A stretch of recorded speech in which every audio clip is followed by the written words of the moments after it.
It's a pretty bitchin' attic you got there, man. Not bad, right? Well, it's not. It's in the basement. Yeah, it's like the only unfinished room that we got here in the house.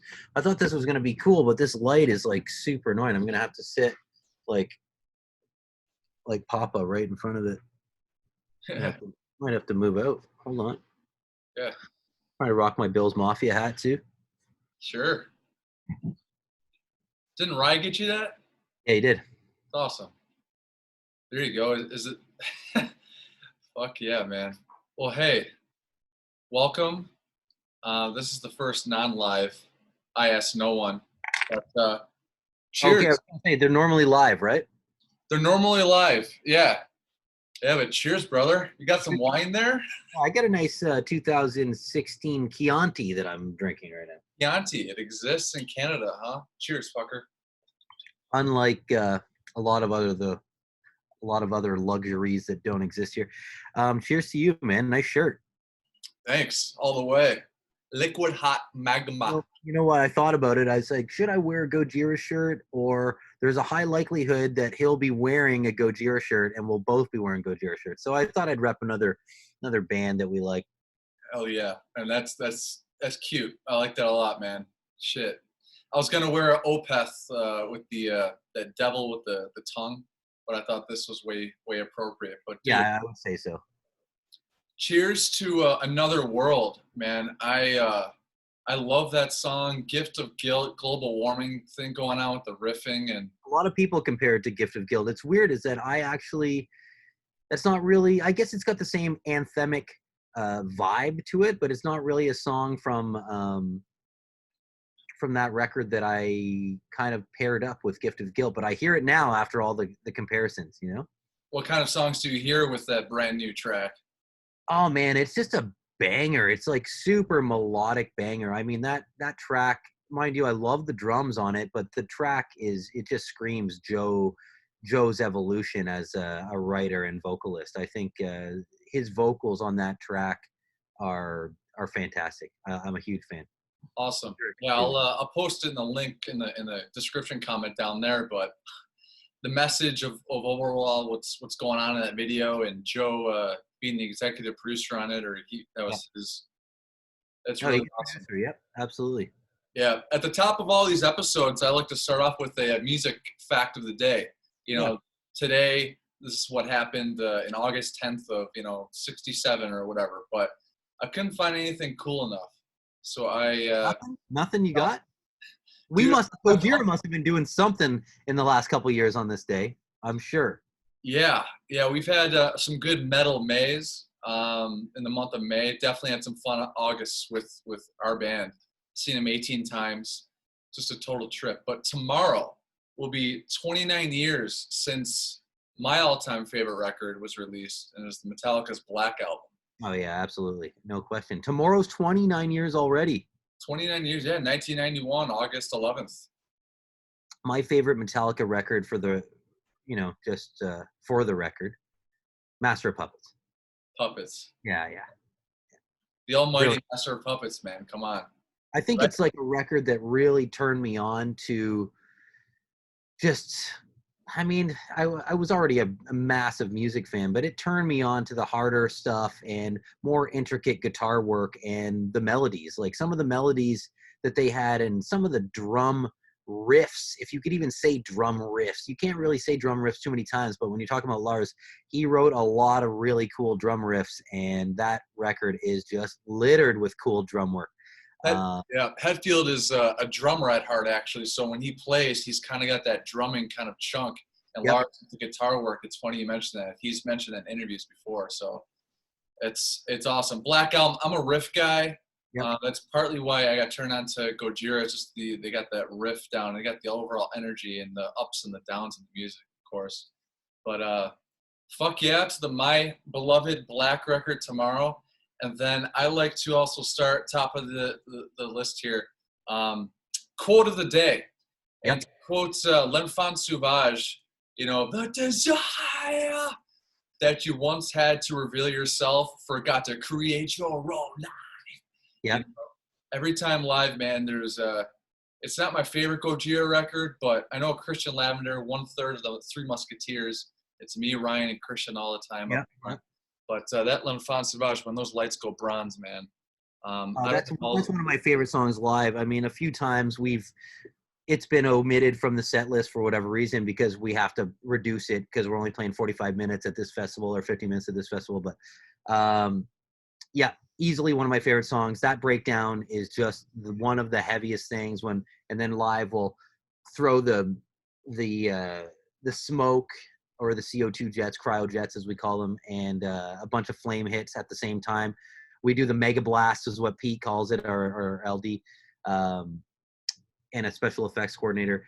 We'll do smoke and flames at the same time. Just mega blast. Maybe we can throw some confetti in there too. We love that L'Enfant Sauvage breakdown.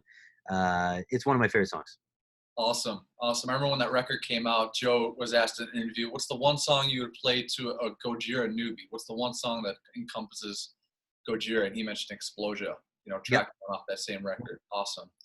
My favorite song on that record is The Axe. The Axe. Yeah, it's fucking a banger. And now I'd like to shine some praise on Mario Duplantier for just being an absolute beast and one of my favorite drummers and probably one of the best drummers in modern metal, easily, hands down. And that song just starts like a machine gun. And it carries that tempo all the way through. So I'm a big fan of that song. It's really good. I've seen Christian body bang once, and it was during that song on that tour where he's such a long body and he was just body banging. And they had that middle section where like in the middle where they kind of hang it, and that's always we did an extended version, I think, at live at Brixton on that track. Maybe I'm wrong. It was either Explosia or The Axe, but I remember that song just killing at Brixton when we filmed that DVD. Yeah. Oh man, that's so fucking cool. Well, hey, first question. Yep. That I have for you is, who is your daddy, and what does he do? Who's your dad? I'm a cop, you idiot. Come on. I'm a cop, you idiot. Oh man. Funny, I mean, on that comical note, I was reading an article. Hopefully, it was just satire, but it sounded true that someone had banned Kindergarten Cop because it was glorifying some sort of like police work brutality or like aggressive police work or like, and I was like, get out of here, man. This is like a 90s like action comedy movie, like Schwarzenegger's like bag. And I couldn't even believe it. I'm like, we're living in such a sensitive generation that Kindergarten Cop now is being, Yeah, I think 2 words that Arnold would have to say to that is "fuck you." Yeah. Direct from the Predator, maybe. Oh, love it. But hey, I read somewhere that you've traveled 27 countries once in 16 months. Yeah, that's right. And for my viewers who don't know Taylor Bingley, tour manager of Gojira, he's been with the band since 10, 11? 11, yeah, late 11. I started working on the prep, and then 12. My first tour actually was in 2012. Right before L'Enfant Sauvage dropped, we did Metallica. We did the big Metallica tour in 2012 in Europe. Blackout tour. Yeah, and it was fantastic. I mean, I was working for a band called Anvil. Some of you guys might know them from the Story of Anvil, the documentary that came. Really, really great guys. And right when that cycle wrapped up, I was offered the Gojira job, and I was like, okay, great, Gojira. I love these guys. They're awesome. I saw Gojira live only 2 times before working for them, and once was when they were opening for In Flames, and the other time I believe I want to say it was Lamb of God. Once In Flames, once Lamb of God. Wave All Flesh or Mars Sirius. What album were they touring? Do you remember? Yeah, it was the Way of All Flesh. Okay, nice. Yeah. Cool. And it's funny, one thing that I took away from the show, because I'm a massive In Flames fan and massive Lamb of God fan as well, respectively, is how fucking awesome the bass player was rocking out. And you would think that I would take away the drummer or, Joe or Christian, and they were ripping Ouroboros or, Backbone and all these really, really cool stuff, Heaviest Matter. And I was just like, man, this bass player is on another level. And I remember telling Jean-Michel that when I first got hired. So anyway, not to get too sidetracked. No. Yeah, 2012, they said your first tour is going to be, it's 12 weeks in Europe, and you're with Metallica. I said, okay, well, count me in. That is too cool. Any story? You said you had dinner with Hetfield, or you were hanging out with him at some point. Yeah, I mean, Hetfield probably wouldn't even recognize me. It's like one of those things. He's around so many people all the time. But yeah, one of the most rock and roll moments, and that wasn't in 2012. That was more recently when we did the North American West Coast. You know when we started with the Rose Bowl? Saw You that. were there, right? We were there, yeah. Yeah, I remember you and your brother were there. And so and we had just flown in from Europe, like literally flew in from Europe, slept at the hotel, then went and kicked off that tour. And I believe it was on that tour because Volbeat was doing the East Coast dates before Avenged, and then it was us, Avenged, Metallica. So yeah, it was in the Vancouver show. On the Vancouver show, after the Vancouver show, we did seafood restaurant, sushi restaurant, and we had a really cool dinner. I went because I was with the band, and Metallica was there, all the members. And ironically, Tim Armstrong and Lars Fredriksson from Rancid were there because they're friends of Metallica, and they were in town the next night. And Avenged was there. And yeah, we ended up closing that restaurant down. I think it was myself, the band, Gojira, Rob, Metallica, who is an absolute legend and wonderful guy, Lars, and Matt from Avenged. And we ordered some champagne at the end of the night and just exchanged some stories and had a really good time. It's one of the most memorable tour dinners that I've ever had. That is too cool. That's all I hear, how gracious Metallica are with their fans. But unreal. Taylor, support as well, not just to their fans, which they are top notch, and even us, we wonder, like, man, how do these guys do it? They have a busier schedule. They play for 3 fucking hours, and then they still find the time to do all this meet and greet stuff, all this VIP stuff, their own beer, their own, you know what I mean? Like so many side ventures. All the respect to Metallica. They're truly the pioneers of not only modern metal music, but also expanding outside of just releasing records and as a business model. I mean, truly admirable work ethic that they have. Yeah, I love it, and you deserve that tour as your first tour with Gojira, with Metallica. I think that's so cool. Road Sick Apparel, they had you as Roadie of the Month in 2018, which is pretty sweet, and I posted that picture a little earlier. Love that picture. That was one of my favorite Gojira shows. That was our 1,000th show for Gojira. No shit. Oh. Yeah, a lot of people don't know that. I thought we kind of branded a bit more with the live, DVD that we filmed. But I mean, Red Rocks is already epic enough that you don't really need to add the 1,000th show. But it was technically Gojira's 1,000th show that night. I was moving back from California. Me and Ryan had tickets to go. I don't think I told you this before, and we couldn't make it. We couldn't even sell a ticket. So when I hear that, it's cool. 1,000th show, would have loved to have been there, but maybe someday, next time when they play it. Well, at least we immortalized it with a cool DVD, right? Oh, dude, just you got to see the show, kind of. So awesome. When Joe kicks the fucking, and Only Pain in the beginning, love it. Oh man, and there was that was actually another fun fact is that guitar toss that we did was the longest guitar toss we've ever did. For those of you who don't know, I guitar tech for the band for 8 years too before, just separating and doing tour and production management only. And yeah, that was the longest throw we've ever done. I think it was around 35 feet or something. Yeah, wasn't there a picture on Facebook that was posted of that? My cover photo now. If everyone wants to check it out, it's on Taylor's Facebook, and that's my cover photo. And I think that was featured on the Road Sick website as their cover photo for a hot minute as well. Yeah, love it. But I met you, just a little background. I had a guitar lesson in 2014 with Brent Hines of Mastodon upstairs at the Fox Theater in Pomona, California, October 2014. Yep. And we were up there, and the amount of things that we talked about was just crazy. He taught me some Halloween licks from Once More Around the Sun that just came out. We did some chimes at midnight. But that's one of my favorite records. That's probably I would say maybe my second favorite Mastodon record. People are going to be like, what? The Hunter is number one, which people might even think, double what? Dude, but I think it's Hunter, then Once More Around the Sun. Yeah. Law of Emperors. Hunter's mine Hard too. to go back, man, but Hunter's my favorite record. Yeah. Nice, man. Yeah, Black Tongue sing along. I was in the High Road High Road. Yeah. music video, but that's a story for a different time. But I met you right after that guitar lesson, and I remember right when I saw him, he brought up my ring, and we got talking about rings and stuff. But he needed a slide to play Diamonds in the Witch House that night. I think that was the song. And he's right. like, "You just want to go across the street to go pick up something with me?" I'm like, "Hell yeah, sure, let's do it." And we went downstairs. I saw Bob Dallas. He was managing at that time. He was in his office. Mentor of mine, really, really great guy. Rest in peace. R.I.P. Yeah. Think about Bob a lot. That was one of my most memorable tours. Because it was with three of my favorite bands, Mastodon, Kvelertak, and Gojira. I was actually tour managing Kvelertak and Gojira on that tour. Oh, really?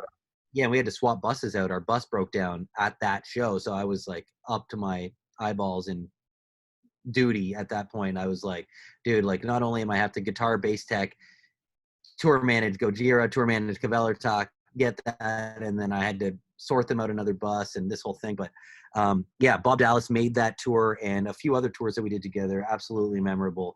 Miss that guy a lot. R.I.P. And, we walked downstairs. I saw Bronze. He had a Shining shirt on, which was the drummer of Mastodon. But then we go across the street to the music store, and there's you, who I recognized you from a few shows, and there's Joe Duplantier, and he was just fucking around on this. It was either a blue or red acoustic guitar. Mm-hmm. And Brent went to the other side of the room to go pick up something, and I just kind of froze. Because here's Joe. What do I do here? Yeah. I mean, come on. And he recognized me, and he was just kind of looking at me, just strumming, just smiling. And he just came in that like, "Hey, good to see you again," or whatever. And I'm like, "Oh, are we going to get on the Bota tonight?" And he had no response. So I'm like, all right. In my head, I'm like, okay, what Metallica song would you cover? Just a fanboy question. And he's like, probably Fade to Black. I knew it. Yeah, you knew it. Probably Fade to Black. But at that time, right around that time, L'Enfant Sauvage came out. And I brought this picture up to you. And this is from Montreal, Les Nationales. Yep. In 2013. And that was February 14th, 2013. Valentine's Day 13, that's right. Yeah. Probably my favorite Gojira show we've ever been to, but I might have took that picture. That's the three of us right here. What was that? I think I took that picture. Really? Yeah. And I just told Joe, I'm like, yeah, I was in L'Enfant Sauvages.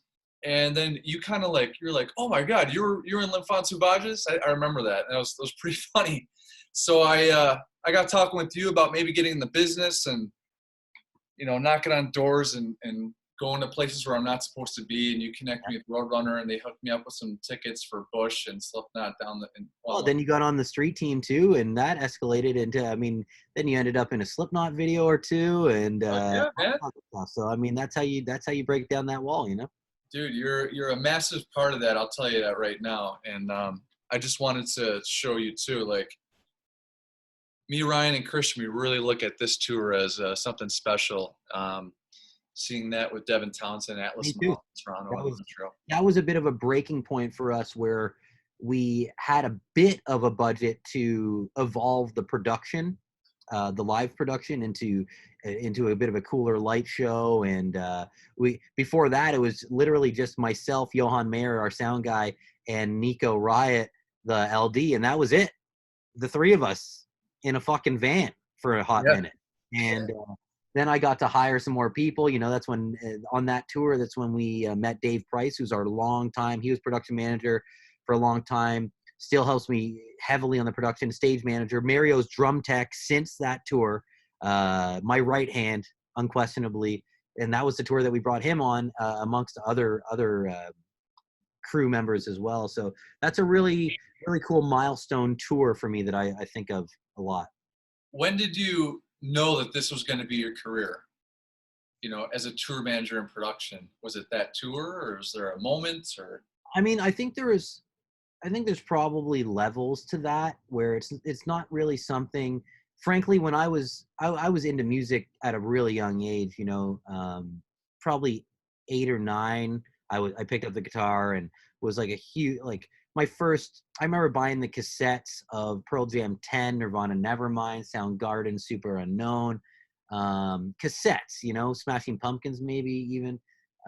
So I was into being a child, like born in 83, and then kind of growing up and coming into it in the 90s. I was thrown into that alternative scene before metal, right? Just as a sign of the times. That's all you know. And anyway, so fast forward a few years, I'm in 9th grade. I just turned 14, and I promoted a show. I started promoting a show, booking a show, and mostly just to book my own band that I wanted exposure for. But I knew that, like, hey, if I wanted people to come see my band, I needed to put a pretty good package together. Yeah. So I booked the show in 9th grade, What's the and band name, Taylor? in 9th grade, Yeah. my band was called Recoil at the time. Okay. Yeah. Yeah. So Recoil, we booked a show, and Ritual was the hometown favorite band. We booked them. We booked Third South, who are really good friends of ours. We booked Shut Eye, another good friends of ours. Biomass, like all these local bands that none of these names would you know, seem familiar to anyone that's listening. But I booked a show. We sold 250 tickets for $6 a piece.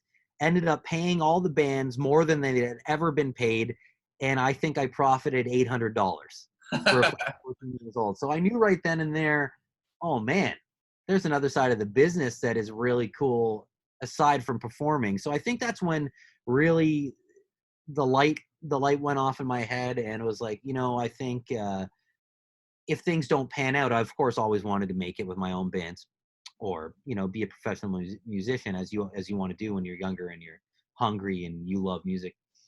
But that kind of planted the seed where I was like, hey, you know what? There's life, and there's not only life, but there's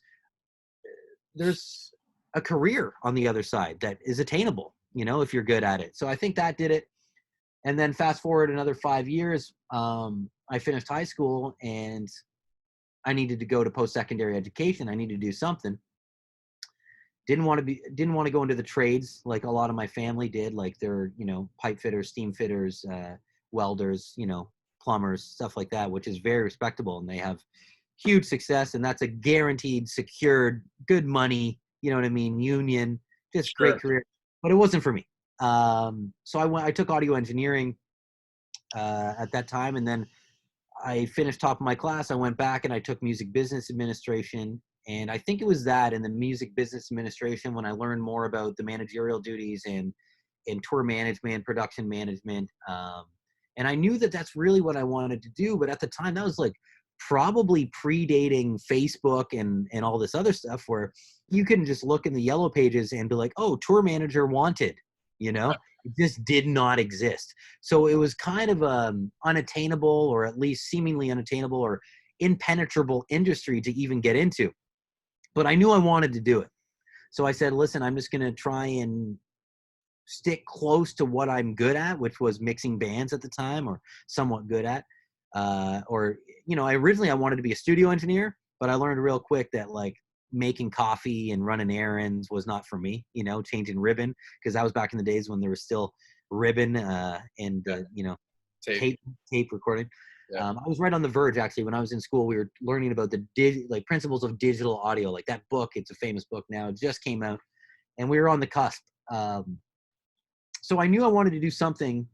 If it wasn't performing, I wanted to be controlling the sound, if I could. So that's what I did for a while. Live event industry in Montreal, a lot of corporate events, a lot of mixing. And then I was working for a band, national band called Glengarry Boys Celtic Band.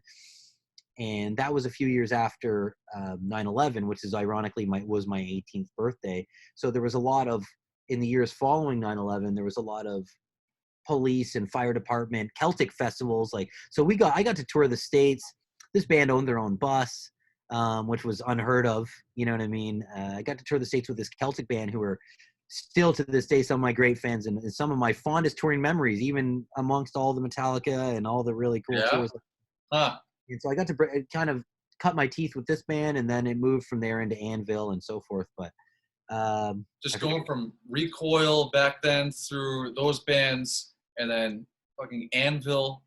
And, I mean, dude, and then a few years ago you were in Poland for if I could see, it looked like a Woodstock '99 crowd out there. Exactly what it was. I mean, to cap off the last question, short answer: 14 years old, I knew exactly what I wanted to do. Yeah. And I stuck with it, and everything that I could grasp onto that was closer to that goal, I had a death grip on until I got to the next level.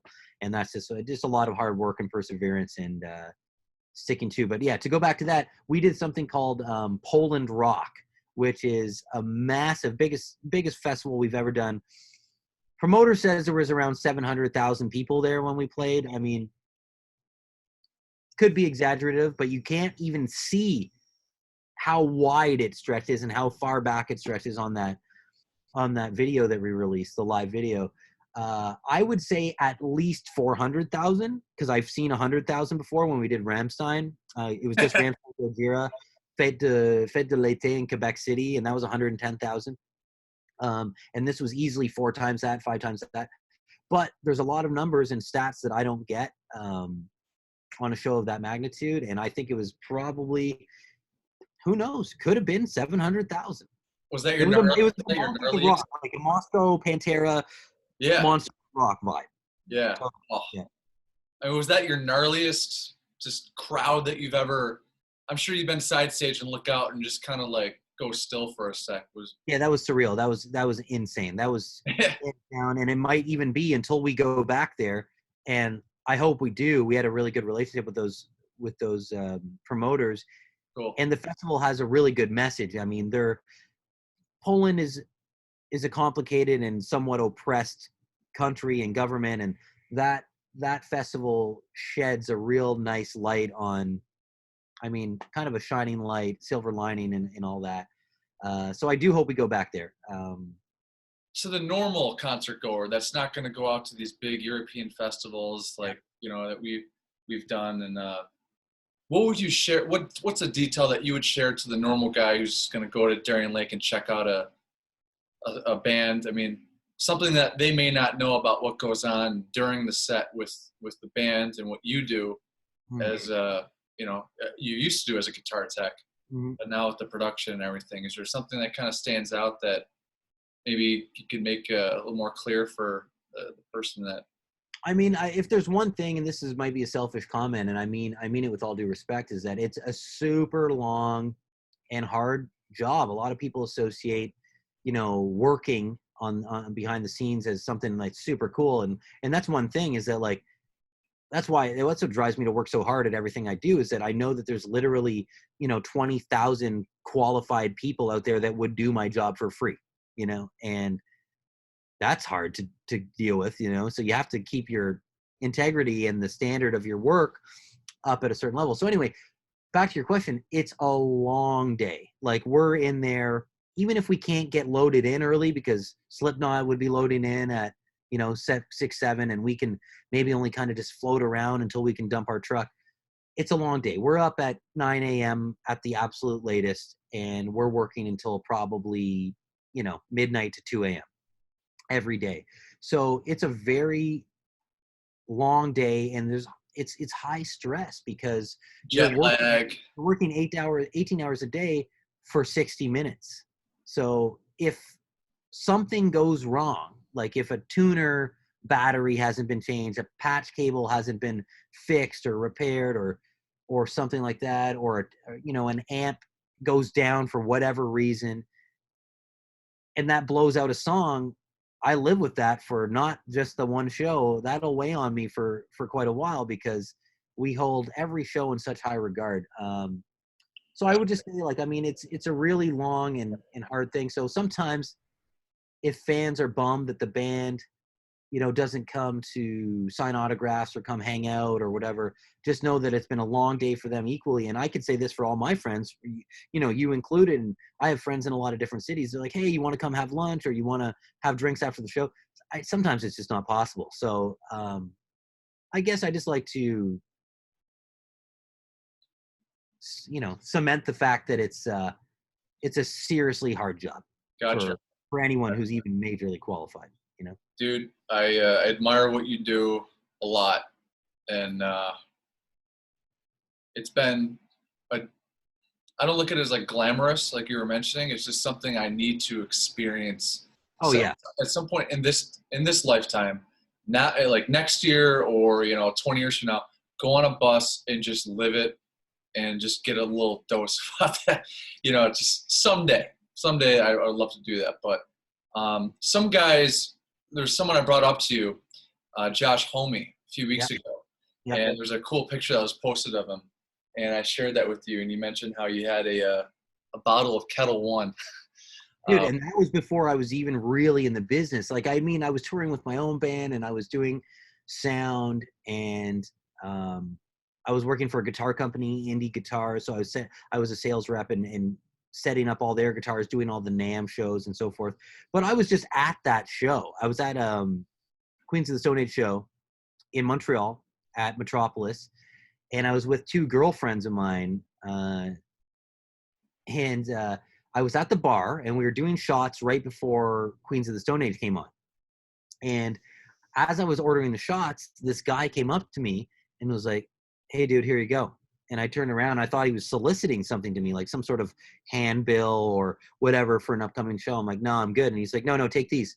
And I look, it's 3 VIP backstage stickies. And I was like, "Are you for real?" He's like, "Yeah, meet me at that door, stage right after the show, about 15, 20 minutes after the show, we'll bring you back." And I was like, he recognized you, or he was? No, here's the thing. I had no idea. So I turn around like Wayne in Wayne's World. I'm like, "Ka-ching, 3 backstage stickies." So the girls were like, "What the fuck?" Like, more shots, another round of shots. And then what I quickly realized is that he obviously targeted one dude with 2 really hot chicks and was like, "I like the odds here." And was like, "All right, let's get these girls backstage. How do I do that? Let's invite the guy friend." I mean, then they're guaranteed to come, right? So it was actually a brilliant move on his part. And we ended up, all 3 of us, going back. And it wasn't even a raging party. There was like maybe 6 of us back there. And we just ate the catering and shot the shit with Josh and his band for about an hour and a half, when we drank an entire bottle of Ketel One. And it was one of the coolest, most refreshing backstage experiences I could have hoped for. And Josh was a total class act. He strikes me as a good listener. And, God bless the people that fell in the Bataclan and Eagles of Death Metal. But in the aftermath of that, I've never seen a side of him like that. And, the Villains I love, but the like Clockwork, the record Like Clockwork. One of my favorite records. I have the vinyl upstairs. It's a fantastic album. Dude, Bron Daler said best song that's been released in the past decade, he said, was I Appear Missing. Is that the opening track? I can't remember. Opening was Keep Your Eyes Peeled. Oh, I love that song too. Yeah, that's right. Yeah, and the videos that they had for that. But I Appear Missing, I mean, just amazing. And the sound. I mean, honestly, I should know, but you know who mixed that record by chance? Is Andy Wallace a mixer? Hold on, I need to fucking find out this out right.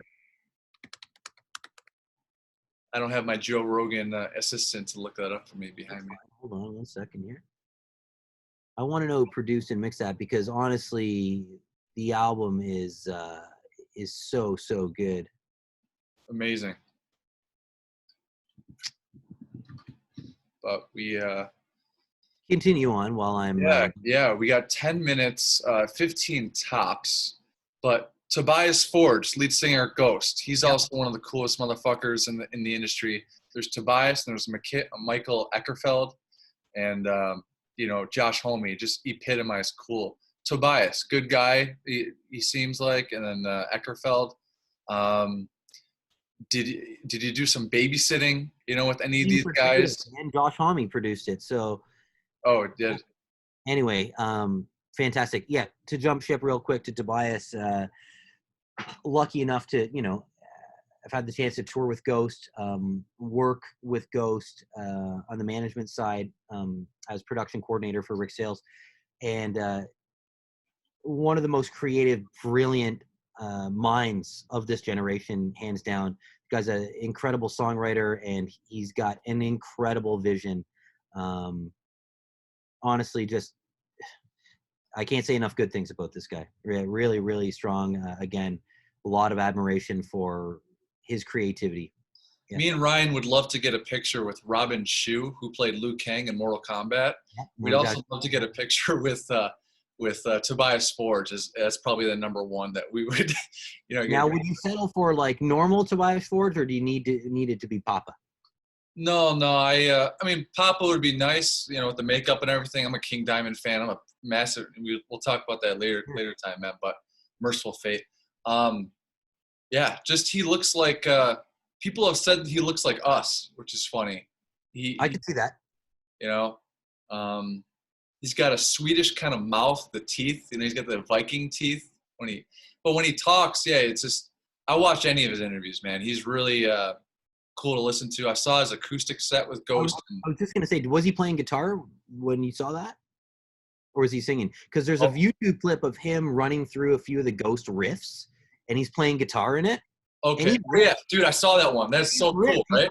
He's a guitar player, and that's one of my favorite YouTube clips that I've seen. Yeah, I saw that too. Eckerfeld, I mean, we got 7 minutes, but Eckerfeld, same thing. I think he's just a modern day wizard. Agree. Yeah, agree. Well, you listen to those records. I mean, Andy Wallace obviously mixed the last record too, but I mean, the Ghost sound is very unique and very polished at the same time. What's your favorite Ghost record? Year Zero. Infestisum or whatever it's called? That one. Yeah. I don't even know how to say it. Okay, nice. I mean, I might get some flack for that, but for me, that's when I really got into Ghost and got to see them a lot live. And, it's like anything. It's like, that's like my Master of Puppets for Ghost. It doesn't mean I don't like the other records. Like, I absolutely love the last record. I think that was a masterpiece as well. Sure. And it's almost like maybe the other records are stronger, but for me, it just hits a chord with me. Yeah, sentimental, it's personal. I got you, dude. I'm the same way with the Hunter and the Black record. Yeah. Hybrid Theory. Same. Hybrid Theory turns 20, I think, next week. I'm seriously. Great Southern Tranquil for me for Pantera. I mean, that was the one. It was the meanest. I was young, full of angst, and I was the biggest Pantera fan. It's my favorite band of all time, and that record was the meanest, dirtiest, fucking most arrogant fucking display of just what Pantera was all about, and I loved it. It was so mean. Hey, Ryan, did you hear that? Ryan's going to be watching tomorrow. Ryan, did you hear what he just said there? Yeah. In about a month's time, you're going to get something in the mail, and that's all I'm going to say about that, all right? So we got 5 minutes here and 5.5 minutes. And this is so cool. But I have to say, you got to bring up the current world, really, and COVID.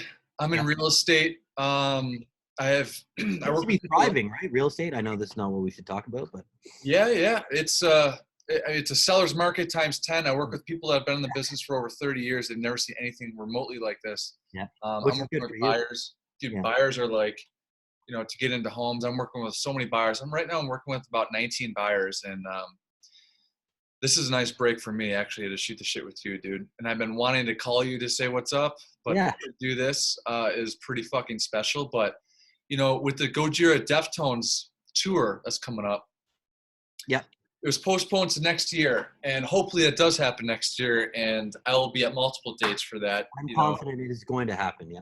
Okay, cool. I mean, we'll be right up there. I missed that front rail Gojira experience, and the last time we saw you guys at Darien Lake, I felt like, I mean, dude, they were singling me out. I was like, it was like unfair. Sorry, I don't want to interrupt you, but I got to go back. There's some unfinished business on one of the questions you asked me. You said, what is the one thing you say? And I rambled off on this super self-centered comment about how hard we work. But what I wanted to say is to tell everyone, show up early for the support bands, because even if you don't know them, they're there for a reason. They've been chosen by either the headliners or the management teams, the agents, and so forth, and they're there for a reason. And I've discovered a lot of my favorite bands. Gojira was one of them, opening for the other band. So if there's one thing I could say is go early. Even if you're like, oh, fuck it, I just want to see Alice in Chains. I don't care who the fuck else is playing. Go early and enjoy it. Get your money's worth, and, Agreed. and take in some of the support because. And quickly on that, Poppy's one of those bands. I hadn't heard of Poppy before, and now that I've I'm more familiar. I'm like, God damn, I'm really excited to see this live show. Huh. Well, I'll have to check out some Poppy. I look forward to see them too. I will be there early as well. And first time I saw Gojira, they were opening for Metallica in Tampa Bay, and I was like, okay, Gojira, but you're totally right, man. Jean-Michel Labadier jumping around like it was Jason Newsted 1992. Whipping his head around and just sprinting around and he's stuff. one of the most entertaining metal bass players, currently. Yeah.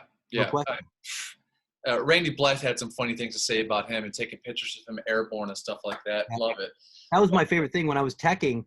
I mean, I got to take a lot of pictures, right? So I would either take pictures with Mario's camera or my iPhone, and a lot of my pictures were posted in social media and even in Les Enfants Sauvages, the book, and a few other publications. But I would know exactly when in the set Jean-Michel would jump or do some really cool move. So I got to position myself if I didn't have like a, pedal cue or guitar change coming up or whatever, and snap some super cool pictures of Jean-Michel. Like this one?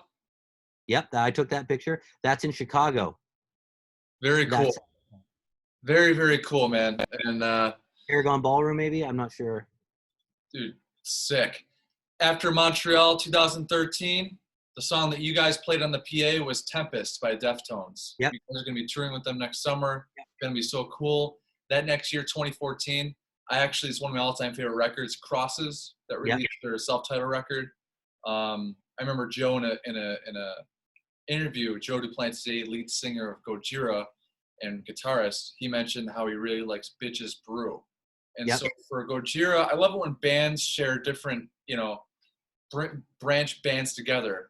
Alice in Chains, Jerry Cantrell bringing up how, he was singing the Pussy song by Rammstein. You got a pussy, I got a dick in an interview. And I thought that was funny in like 2009 or something. Oh, because they're all very connected, right? They know what's up. And there's, with all these like super larger than life grandiose festivals that are happening in Europe where everyone's favorite band is on the bill somehow, which I mean, props to them. And now obviously the States are doing the same thing. Like Danny Wimmer and his team are doing a lot of really, really cool festivals similar to the European bills. Totally. It's really cool that everyone gets to see and hang out and experience each other. Deftones, one of my favorite bands, some of the best guys I've ever had the chance of playing shows with. We did Dia de Lost Deftones with them. Yeah. That was our last show. I believe that was the last. At Petco Park, right? Yeah, November 2nd and 3rd or November 2nd. Petco Park. And that was really, really cool and fun. And they treated us so well. They're all sweethearts of the guy. Their crew are all amazing. So, I mean, I love the Slipknot tour, but I'm really looking forward to this Deftones run. Taylor's girlfriend is in the healthcare system. She's a nurse, I understand, right? Yeah. Yeah, so Lauren, props to you, Lauren, and please say hello to her. I sure will. From me and Ashlyn. And can't wait to see you again. I know I'd love to come up to Canada and say what's up, but this was really cool for you to join me. And thank you very much. I'd love to do it again sometime. Honestly, whenever you want, man, just give me a ring and I'm here for you. It's good to talk to you. Good to catch up. We had a lot to talk about. I mean, I could go on for another 30 minutes, so we'll have to do another installment. Yeah, sounds good to me, brother. I love your basement down there, looking cool, and I love you too, man. Stay metal. You too, brother. Take care. Stay safe.